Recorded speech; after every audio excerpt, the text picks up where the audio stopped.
પણ ગઈકાલે ખેડૂતો સાથે બનાવ બન્યો છે એ ખૂબ જ નિંદનીય ઘટના છે। આ લોકોને જાણે કાયદાની કોઈ ડર જ નથી, એવી રીતના દોઢ બે કલાક બાંધીને માર્યા અને मारा गया है, बांध के या उस तरह का कुछ किया गया है।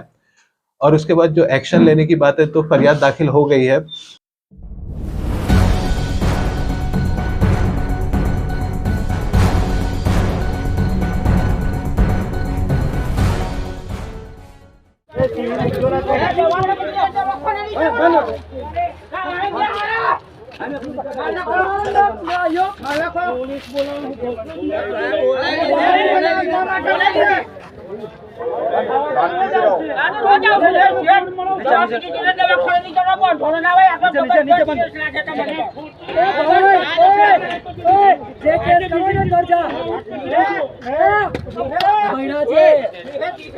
તારા જેવા તો લઈ જતા રહેશે તું રે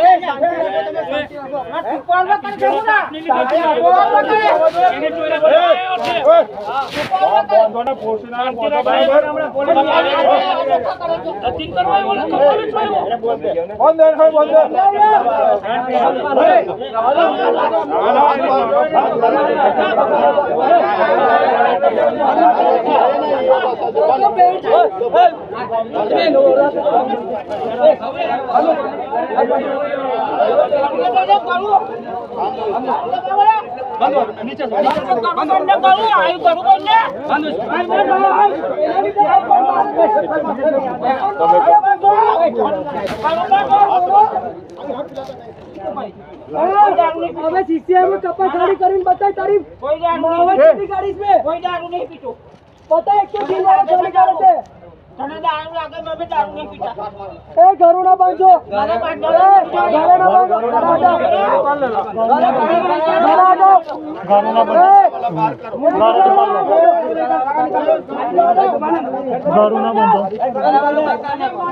गर्दन नहीं बांधो गर्दन खोल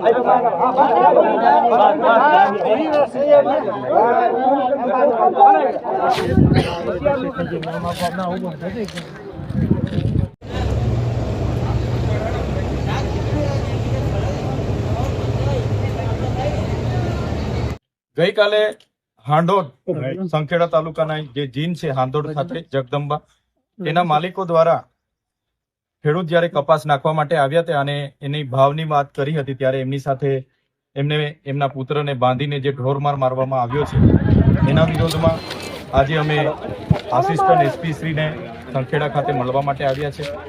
ત્યારે અમારી માંગણી છે, સરકારે સીસીઆઈ સેન્ટર અહીંયા ઊભા કર્યા છે અને સીસીઆઈની ખરીદી નથી કરતા, આ લોકો વેપારી ભાવ પ્રમાણે ખરીદી કરે છે। સીસીઆઈનો ભાવ આ વર્ષનો કપાસનો 7,470 છે, એની જગ્યાએ માત્ર 6,800, 6,900, 7,000 આપીને ખેડૂત સાથે ખેડૂતને છેતરીને શોષણ કરવામાં આવે છે। ત્યારે ભાવ પણ મળે, સાથે સાથે આ વિસ્તારમાં જે પણ ખેડૂતો છે તે સ્થાનિક ખેડૂતોને આ જીનનો સીસીઆઈના ભાવનો લાભ મળવો જોઈએ। એની જગ્યાએ મહારાષ્ટ્રની ગાડીઓ અહીંયા ટ્રકોને ટ્રકો ખાલી થઈ જાય છે, તો એ ખાલી કરવામાં આવે છે ને અહીંના ખેડૂતોને હવા વધારે છે, ભીની છે, ફલાણી છે, દીકરી કરીને આ લોકો ભાવ કાપી લે છે। અને જે પણ ગઈકાલે ખેડૂતો સાથે બનાવ બન્યો છે એ ખૂબ જ નિંદનીય ઘટના છે। આ લોકોને જાણે કાયદાની કોઈ ડર જ નથી, એવી રીતના દોઢ બે કલાક બાંધીને માર્યા અને માર્યા એવા માર્યા કે બિચારાની હાલત ખૂબ ગંભીર છે, આઈસીયુમાં દાખલ છે। એને લાગી આવતા એને પોતે ઝેરી દવા પણ પીધી છે। જો એ ખેડૂતને આવનારા દિવસોમાં કંઈ થશે, સંપૂર્ણ જવાબદારી આ જીનના માલિકોની હશે। આ જીનના માલિકો જે પણ છે, જેણે પણ આ કૃત્ય કર્યું છે એમના પર કાયદેસરની કાર્યવાહી હમણાં કરવામાં આવી છે, પણ હળવી કલમો નાખવામાં આવી છે અને માત્ર 3 જણના નામ છે। તો વિડીયોમાં સ્પષ્ટ દેખાય છે 15 થી 20 લોકો એને મા બહેનની ગાળો બોલે છે, જાતિ વિશે ગાળો બોલે છે અને ઢોરમાર મારે છે। તો બધાના નામો દાખલ કરવામાં આવે, રાયોટિંગ દાખલ કરવામાં આવે અને આ લોકો પર જો એટ્રોસિટી એક્ટ અંતર્ગત કાર્યવાહી કરવાની થાય તો કરવામાં આવે, એવી અમારી માંગણી છે। જો દિન 5 માં આ લોકોને યોગ્ય ન્યાય નહીં મળશે તો અમે હજારોની સંખ્યામાં સંખેડા ખાતે ફરી ઉપસ્થિત થઈશું અને અમે ન્યાયની માંગ કરીશું. આજે અમે ખેડૂત આગેવાનો બધા છે પણ આવનારા દિવસોમાં એનાથી પણ મોટી સંખ્યામાં અહીંયા અમે હાજર થઈશું. જો પોલીસ સંતોષકારક કાર્યવાહી નહીં કરશે તો આવનારા દિવસોમાં એ જીનનું લાયસન્સ રદ કરાવવા માટે અને જીન બંધ કરાવવા માટે પણ અમે આગળ આવીશું. जो आप घटना की बात कर रहे हैं, जिस घटना में हमें अभी तक जानकारी मिली है कि खेडूत को बांधकर मारा गया है, ऐसा अभी तक हम उसकी पुष्टि नहीं कर पाए हैं। बनाव की जितनी जानकारी हमें मिली है उसके अनुसार बनाव इस तरीके से है कि जो जिनके मालिक थे हितेश भाई और उनके लड़के वहाँ पे थे उस समय, ये जो दिनेश भाई बारिया है जिन्होंने आज पुलिस स्टेशन में फरियाद दी है, और उनके लड़के वहाँ पे उपस्थित थे और आपस में एक दूसरे के बीच में बोलचाल हुई, हाथापाई हुई।